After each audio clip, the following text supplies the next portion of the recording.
Salam sejahtera bagi kita semua. Marilah kita sejenak mendengarkan firman Tuhan.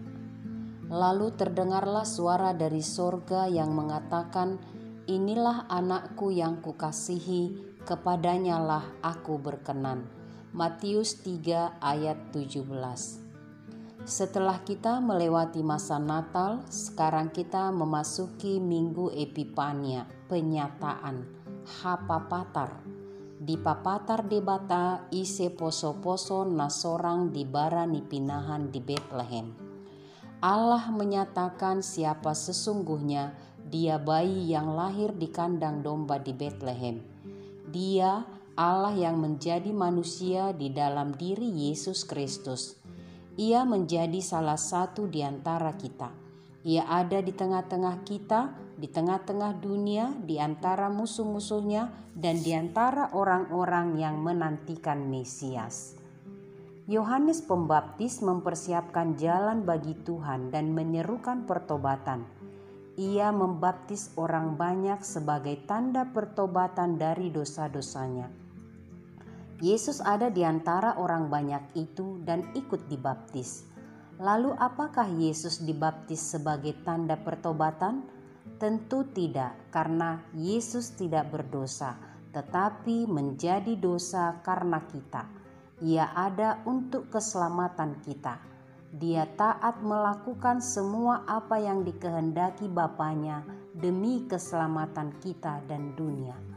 Saat Yesus dibaptis, terdengarlah suara dari sorga yang mengatakan, "Inilah anakku yang kukasihi, kepadanyalah aku berkenan." Allah menyatakan dirinya dan siapa Dia yang dibaptis oleh Yohanes. Ia adalah Yesus putra tunggalnya yang dikasihi dan kepadanyalah Allah berkenan. Yesus menjadi keselamatan kita. Suara kabar baik dari sorga diperdengarkan dan dinyatakan oleh Allah sendiri dan menghunjuk Yesus. Allah mengasihinya dan berkenan kepadanya. Yesus kabar baik dan keselamatan kita. Allah mau supaya kita mendengarkan Yesus. Mendengar Yesus sama dengan mendengar Allah. Baptisan Yesus awal di mana Ia melakukan semua yang dikehendaki Bapanya. Dengan baptisannya, Allah menyatakan bahwa kuasa dosa, godaan, dan tipu daya iblis ditundukkannya. Terlihat ketika Yesus berpuasa setelah Ia dibaptis. Iblis datang menawarkan kemudahan, kehebatan, dan kekayaan dunia kepada Yesus. Tetapi dengan kuasa dan suara firman Allah, Yesus menghalau si iblis dari hadapannya. Allah di dalam Yesus Kristus menyatakan dirinya. Dia yang dahulu ada, sekarang ada, dan tidak berubah. Yesus tidak hanya mengajar kebenaran, tetapi Dialah jalan kebenaran dan hidup. Yesus tidak hanya memberi makan bagi orang lapar dan air bagi orang yang haus. Dialah roti hidup dan air hidup. Ia tidak hanya menyembuhkan penyakit, tetapi oleh bilur-bilurnya lah kita semua disembuhkan dari kutuk dosa. Ia tidak hanya membangkitkan orang mati menjadi hidup. Dia sendirilah kebangkitan dan hidup. Setelah Yesus dibaptis, Ia melakukan pelayanan surgawi. Demikianlah kita yang sudah menerima baptisan menjadi anak-anak Allah, ikut dalam kerajaannya di dunia ini, berkewajiban melakukan pelayanan surgawi.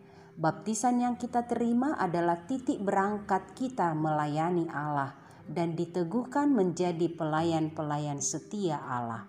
Tidak ada alasan bagi kita menolak melayani, sebab kita sudah dibaptis, sudah menjadi anak-anak Allah, dan diperkenankan melakukan pelayanan. Selamat melayani bagi kita semua. Amin, kita berdoa. Terima kasih Allah Bapa di surga. Engkau Allah yang mengasihi kami, menjadi manusia untuk menyelamatkan kami, dan menjadi dosa sekalipun Engkau tidak berdosa. Ya Allah, kami Engkau ingatkan pada hari ini supaya kami mendengarkan Putra-Mu, Yesus Kristus, keselamatan kami. Biarlah kami yang sudah menerima baptisan setia melakukan pelayanan seperti Putra-Mu, Yesus Kristus, melayani dunia. Mampukanlah kami dengan kuasa kasih-Mu setia kepadamu selama-lamanya di dalam pelayanan kami, melalui kerja dan panggilan kami masing-masing dimanapun kami bekerja. Terima kasih ya Tuhan, terpujilah nama-Mu. Amin. Tuhan Yesus memberkati kita.